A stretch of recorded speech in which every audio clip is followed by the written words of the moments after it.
പ്രബോധന രംഗത്ത് പുത്തനുണർവുമായി ലൗദി ഖുർആൻ masters club അവതരിപ്പിക്കുന്നു രാത്രി സന്ദേശം. എന്നും രാത്രി 9 മണിക്ക് യൂട്യൂബിലൂടെ പ്രസംഗ പരിശീലന കളരിയിലെ പഠിതാക്കൾ നിങ്ങൾക്കായി ഒരുക്കുന്നു. കേൾക്കുക, പ്രബുദ്ധരാവുക, മറ്റുള്ളവരിലേക്ക് എത്തിക്കുക. അൽഹംദുലില്ലാഹി റബ്ബിൽ ആലമീൻ വസ്സലാത്തു വസ്സലാമു അലാ റസൂലില്ലാഹി വഅലാ ആലിഹി വസഹ്ബിഹി അജ്മഈൻ. എൻ്റെ ശബ്ദം ശ്രവിക്കുന്ന മാന്യ ശ്രോതാക്കളെ, അസ്സലാമു അലൈക്കും വറഹ്മത്തുള്ളാഹി.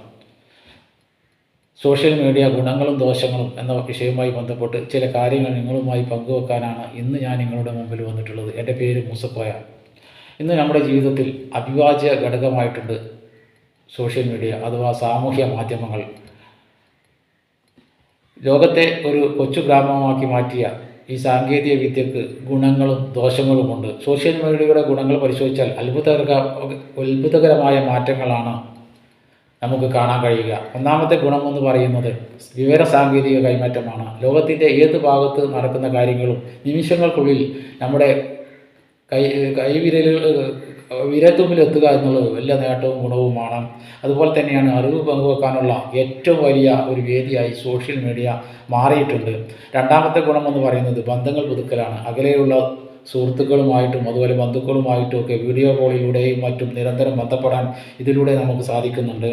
മറ്റൊന്ന്, നമ്മുടെ കഴിവ് പ്രകടിപ്പിക്കാനുള്ള ഒരു വേദിയാണ് സോഷ്യൽ മീഡിയ എന്നുള്ളതാണ്. നമ്മുടെ ഉള്ളിൽ ഒരുപാട് കഴിവുകൾ, അതുപോലെ പാടാനും അതുപോലെ പ്രസംഗിക്കാനും അതുപോലെ വരയ്ക്കാനും ഒക്കെയുള്ള ഒരുപാട് കഴിവുകളുണ്ട്. ഇത് സമൂഹത്തിലേക്ക് എത്തിക്കുന്നത് സോഷ്യൽ മീഡിയയുടെ എളുപ്പമെത്തിക്കാൻ സോഷ്യൽ മീഡിയയുടെ നമുക്ക് സാധിക്കും. അതും സോഷ്യൽ മീഡിയയുടെ ഒരു നേട്ടം തന്നെയാണ്. മറ്റൊന്ന് സഹായാവസ്ഥയാണ്. ഈ പ്രളയകാലത്തും അതുപോലെ തന്നെ മഹാമാരിക്കാലത്തൊക്കെ ഒരുപാട് ആളുകളിലേക്ക് നമ്മൾ സഹായം എത്തിച്ചിട്ടുണ്ട്. അതുപോലെ തന്നെ ഫണ്ട് ശേഖരിച്ചിട്ടുണ്ട്. ഇതൊക്കെ സോഷ്യൽ മീഡിയയിലൂടെയാണ് നടന്നത് എന്ന് നാം ഓർക്കേണ്ടതുണ്ട്. ഇങ്ങനെ ഒരുപാട് ഗുണങ്ങളൊക്കെ സോഷ്യൽ മീഡിയയ്ക്ക് ഉണ്ടെങ്കിലും കുറേ ദോഷങ്ങളുമുണ്ട് എന്ന് നാം ഓർക്കണം. അതിൽ ഒന്നാമത്തെ ദോഷമെന്ന് പറയുന്നത് വ്യാജ വാർത്ത പ്രചരിപ്പിക്കലാണ്. സത്യം എന്താണെന്ന് മനസ്സിലാക്കാതെ തെറ്റായ വാർത്തകൾ പ്രചരിപ്പിച്ച് സമൂഹത്തിൽ വലിയ ഉള്ളലുണ്ടാക്കുന്നുണ്ട് എന്ന് നമുക്കറിയാം.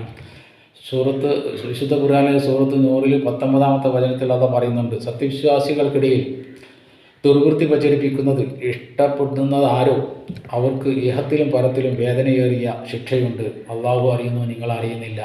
ആയിഷ റളിയല്ലാഹുവിനെ കുറിച്ച് മുനാഫിക്കുകളും അറിവില്ലാത്ത ജനങ്ങളും പ്രചരിപ്പിച്ച അപവാദ പ്രചരണത്തിൻ്റെ പശ്ചാത്തലത്തിലാണ് ഈ വചനം ഇറങ്ങിയത് എന്ന് നാം ഓർക്കുക. മറ്റൊന്ന് ആരോഗ്യ പ്രശ്നമാണ്. അമിതമായ ഉപയോഗം മൂലം, സോഷ്യൽ മീഡിയയുടെ ഉപയോഗം മൂലം ഉറക്കമില്ലായ്മയിലേക്കും അതുപോലെ തന്നെ മാനസിക സംഘർഷങ്ങളിലേക്കും സമ്മർദ്ദത്തിലേക്കും നമ്മൾ എത്തിപ്പെടുന്നു. അതുപോലെ കുട്ടികളുടെ പഠനത്തെ ഇത് ബാധിക്കുന്നുണ്ട്. മറ്റൊരു കാര്യം ഏകാന്തതയാണ്. നമുക്ക് ആയിരക്കണക്കിന് സുഹൃത്തുക്കൾ ഓൺലൈനിലുണ്ട്. പക്ഷേ യഥാർത്ഥ ജീവിതത്തിൽ മനുഷ്യർ പരസ്പരം അകന്നുകൊണ്ടിരിക്കുകയാണ്. ചുരുക്കി പറഞ്ഞാൽ സോഷ്യൽ മീഡിയ എന്നത് ഒരു മൂർച്ചയുള്ള ആയുധം പോലെയാണ്.